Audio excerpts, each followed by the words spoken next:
아주 사소한 안전규칙 위반, 이게 자꾸 반복되다 보면 어느새 위험한 습관이 되거든요. 그리고 결국에는 정말 끔찍한 재앙으로 이어지게 되죠. 오늘 우리가 함께 살펴볼 건 바로 그 위험한 습관의 고리를 어떻게 끊어낼 수 있을지에 대한 이야기입니다. 버튼을 누르면 라인이 서잖아요.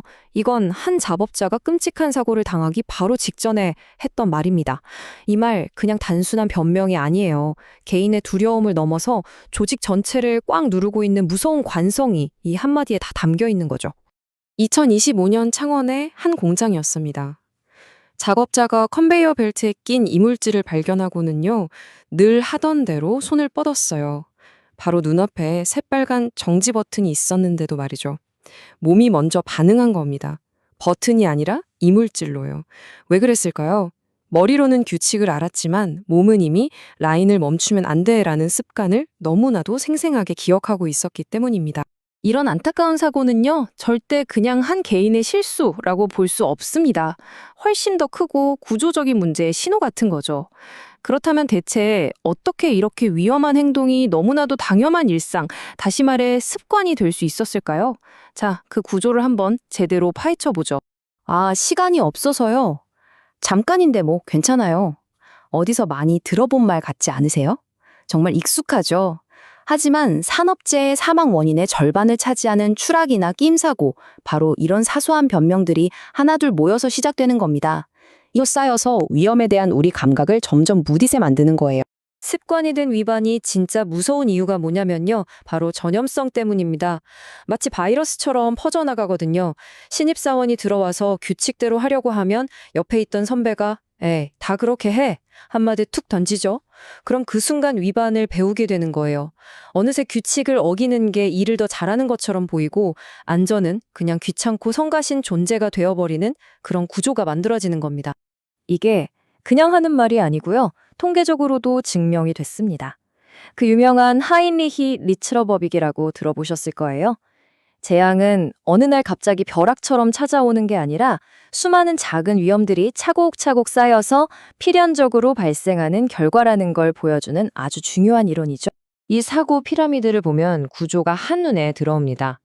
1 대 29 대 300 법칙이라고도 하죠.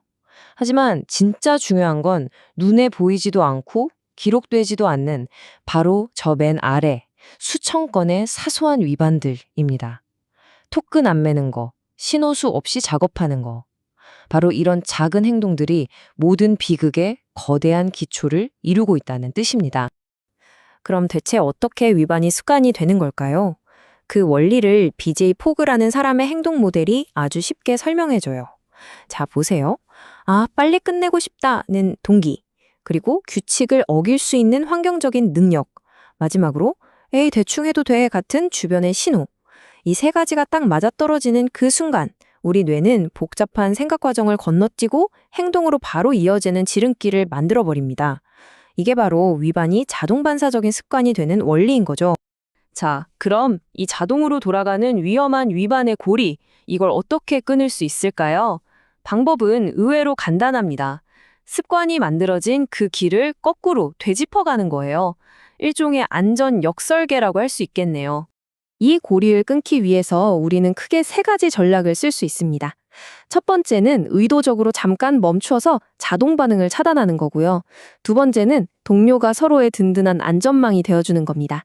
그리고 마지막은 애초에 위반 자체가 불가능한 시스템을 만드는 거죠. 첫 번째 전략 아주 간단합니다. 바로 3초 멈춤이에요. 어떤 작업을 시작하기 전에 딱 3초만 멈추고 숨을 고르는 겁니다. 이 정말 짧은 시간이 그동안 나도 모르게 해왔던 무의식적인 자동 반응의 고리를 딱 하고 끊어줘요. 그리고 내가 지금 뭘 하려고 하지? 라는 의식적인 생각을 되찾게 해주는 거죠. 두 번째는 버디 시스템인데요. 여기서 제일 중요한 건 마음가짐이에요. 이게 서로를 감시하자는 게 아니라 보호해주자는 거거든요. 서로의 실수를 지적하는 게 불편한 일이 아니라 우리 동료의 생명을 지켜주는 정말 중요한 일이라는 믿음. 선배님, 안전돼요. 이 간단하고 무심한 듯한 한마디가 누군가에게는 생명줄이 될 수 있습니다. 자, 그리고 이제 어쩌면 가장 근본적이고 강력한 방법으로 넘어가 볼게요. 이건 개인의 의지나 노력을 기대는 게 아니에요. 그냥 환경 자체를 위반이 아예 불가능하도록 설계해버리는 겁니다. 예를 들면 바로 이런 겁니다. 안전모를 안 썼다? 그럼 아예 현장 출입 게이트가 열리질 않아요. 끝. 규칙을 지킬까 말까 고민하고 선택할 기회 자체를 주지 않는 거죠. 이 원리는 고소 작업에도 똑같이 적용할 수 있습니다. 고소 작업대에서 안전대를 안전고리에 제대로 걸지 않으면 리프트가 아예 위로 올라가지 않도록 만들어버리는 거예요. 안전 절차를 따라야만 기계가 작동하도록 처음부터 설계하는 거죠. 기계 정비할 때도 마찬가지입니다. 비상정지 버튼을 눌러서 기계 전원을 완전히 차단하지 않으면 정비용문 자체가 열리지 않게 만드는 거예요. 이렇게 시스템이 우리 몸을 안전한 쪽으로 이끌어주는 거죠. 그러다 보면 그게 자연스럽게 몸에 있고 습관이 되고 결국엔 우리 모두의 문화가 되는 겁니다. 결국 우리가 이야기하려는 핵심은 이겁니다. 진짜 안전은요, 강의실에서 교육하고 훈계한다고 만들어지는 게 아니라는 거예요. 우리 몸이 저절로 반응할 때까지 시스템으로 설계되고 문화로 단단하게 굳어져야 하는 거죠.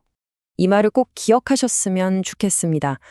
반복되는 작은 위반은 개인의 실수가 아니라 조직의 문화입니다. 이건 책임을 단순히 규칙을 어긴 한 사람에게 떠넘기는 게 아니에요. 그걸 알면서도 용인하고 방치했던 우리 팀 전체 그리고 리더십의 문제라는 아주 강력한 메시지입니다. 자, 이제 스스로에게 한번 물어볼 시간입니다. 당신의 몸이 기억하는 습관은 과연 무엇입니까? 그리고 그 습관이 지금 우리 모두의 안전에 어떤 영향을 미치고 있을까요?